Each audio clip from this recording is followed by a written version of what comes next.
ऋणानुबंध यानी आप में मौजूद शारीरिक याददाश्त।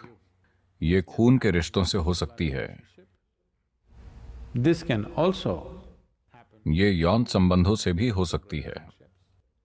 शरीर एक याददाश्त बना लेता है। इसे जेनेटिक मेमोरी कहना ठीक नहीं होगा। ऋणानुबंध is not like माँ बाप से बच्चों में आने वाले अंश का असर नहीं है। ये उस स्तर पर नहीं होता। वंश से जुड़ा याददाश्त का एक स्तर होता है। remembering where you came from. आपकी त्वचा का रंग, नाक का आकार, आप कैसे बने हैं, आपकी जाति क्या है, ये अलग चीजें हैं। Race, not that. It is just that if you just as much as hold somebody's hand, बात बस ये है कि अगर आप किसी का हाथ भी पकड़ेंगे तो ऋणानुबंध बन जाएगा। इसीलिए भारत में लोग ऐसे मिलते हैं। वो ऐसे नहीं करना चाहते, वो ऐसे प्रेम करते हैं। और कई चीजें हैं। वो कुछ पदार्थ नहीं देंगे, ना कोई आपको नमक देगा और ना आपसे लेगा। यदि आप उन्हें नमक देना चाहेंगे तो वो कहेंगे यहां रखिए। वो आपके हाथ से नहीं लेना चाहेंगे। तिल के बीज वो आपसे नहीं लेंगे। कुछ प्रकार की मिट्टी भी कोई आपसे नहीं लेगा। आप किसी को मिट्टी देना चाहते हैं, कोई भी मिट्टी, कुछ रीति रिवाजों में मिट्टी दी जाती है। आप नीचे रखते हैं, मैं इसे नीचे से ले लूंगा। कभी किसी के हाथ से नहीं, क्योंकि आपका ऋणानुबंध बन जाएगा। because the culture is constantly conscious of not building bondage, क्योंकि इस संस्कृति में हमेशा बंधन न बनाने और जीवन के बंधन को कम से कम रखने की जागरूकता है, बस जितना जरूरी हो। क्योंकि आप अपनी मुक्ति की दिशा में काम कर रहे हैं, तभी ये जागरूकता और ये संवेदनाएं आई हैं। तो शरीर हर तरह की नजदीकी याद रखता है, न सिर्फ दूसरों के शरीर के साथ, किसी भी तरह की भौतिक पदार्थ के साथ भी इसे याद रहती है। कुछ प्रकार के पदार्थ ऐसा ज्यादा कर पाते हैं, कुछ दूसरी चीजें कम कर पाती हैं। तो इसलिए हम यहां मंदिर में क्लेश नाशन करते हैं। क्या आपने ये किया है? अग्नि स्नान, यानी अगर आप पानी से नहाकर साफ नहीं हो पा रहे हैं तो हम आपको जला रहे हैं। तो क्लेश नाशन विभिन्न प्रकार की भौतिक यादों को जलाने का एक तरीका है जो हमने इकट्ठा की हैं।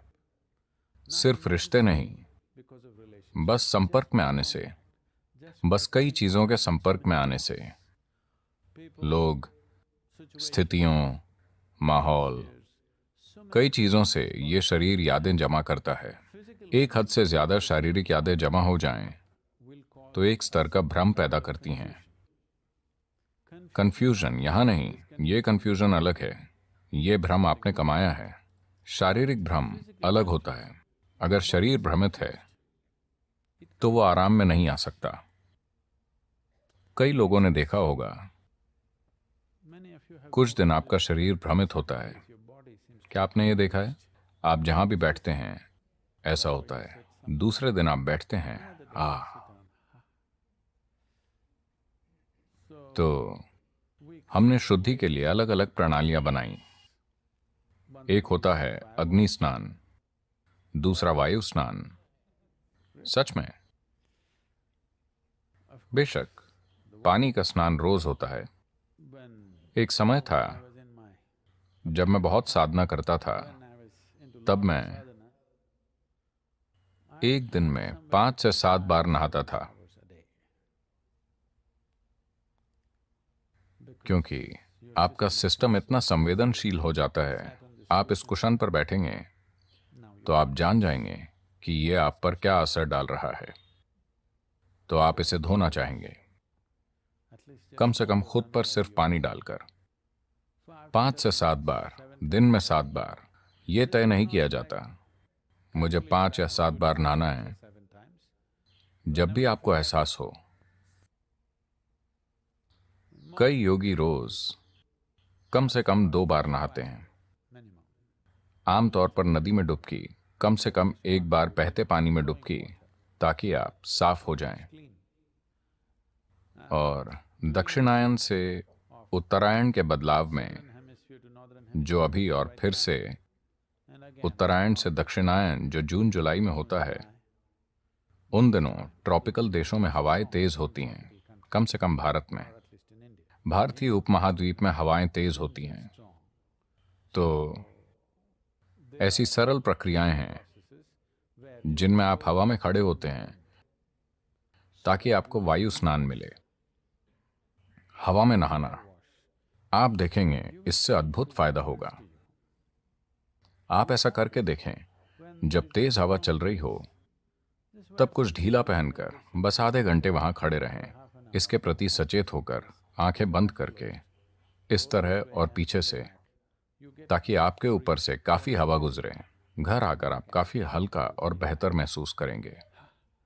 शायद आपको ये पता नहीं होगा, सभी सन्यासी, साधु और सन्यासी हमेशा बहुत पतली मिट्टी, sieved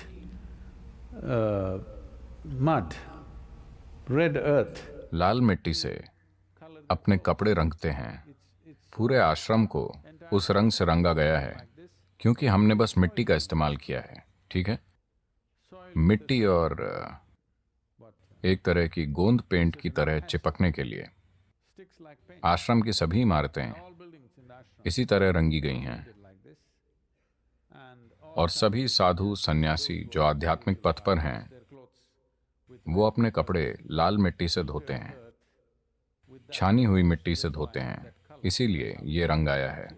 या तो कपड़े अलग धोने चाहिए या हमेशा इसे मिट्टी से ढकना चाहिए ताकि आपका ऋणानुबंध सिर्फ धरती के साथ हो, ना कि आसपास के लोगों के साथ, ना कि आसपास की चीजों के साथ, बस धरती के साथ। ये ठीक है, क्योंकि अगर आप वैसे कपड़े पहनेंगे, यहां सॉइल या मिट्टी शब्द का दूसरा मतलब है, अगर आप मिट्टी वाले कपड़े पहनेंगे नहीं नहीं, वैसे नहीं, लाल मिट्टी से रंगे हुए अगर आप वो कपड़े पहनेंगे तो एक तरह से शरीर को याद रहेगा कि वो कहां से आया है और कहां जाएगा। तो जो लोग आध्यात्मिक पथ पर हैं, वो हमेशा लाल मिट्टी में डुबोए कपड़ों का उपयोग करते हैं। आपको पता नहीं चलेगा, ऐसा महसूस नहीं होता, पर वाकई वही रंग है। असल में सफेद कपड़ों को मिट्टी का रंग दिया जाता है क्योंकि उन्हें लगातार बारीक मिट्टी से धोया जाता है। तो ऋणानुबंध को धोने का एक तरीका है मिट्टी से स्नान करना। तो जीवन में जब भौतिक याददाश्त खुद के ऊपर परतों में चढ़ने लगती है, तो इससे शारीरिक स्तर पर एक उलझन पैदा होगी। इसके कारण थोड़ी बेचैनी होगी, उत्साह की कमी होगी, किसी भी चीज में भागीदारी की कमी होगी। मानो आप जीते जी सब कुछ जान गए हैं। आपको जीवन का जानकार जीवन पूरा होने के बाद बनना चाहिए। जीवन पूरा होने से पहले आपको उसका जानकार नहीं बनना चाहिए, है ना? पर ऐसा ही होगा, यानी याददाश्त की कई परतों के कारण आप आसपास की चीजों के प्रति एक तरह से कम जीवंत हो जाएंगे। यही हमारी चिंता है कि आप कम जीवंत न हो जाएं। महादेव शंभो, महादेव शंभो, शिव शिव शिव शिव शिव शिव शिव शिव, महादेव शंभो, महादेव शंभो, शिव शिव शिव शंभो।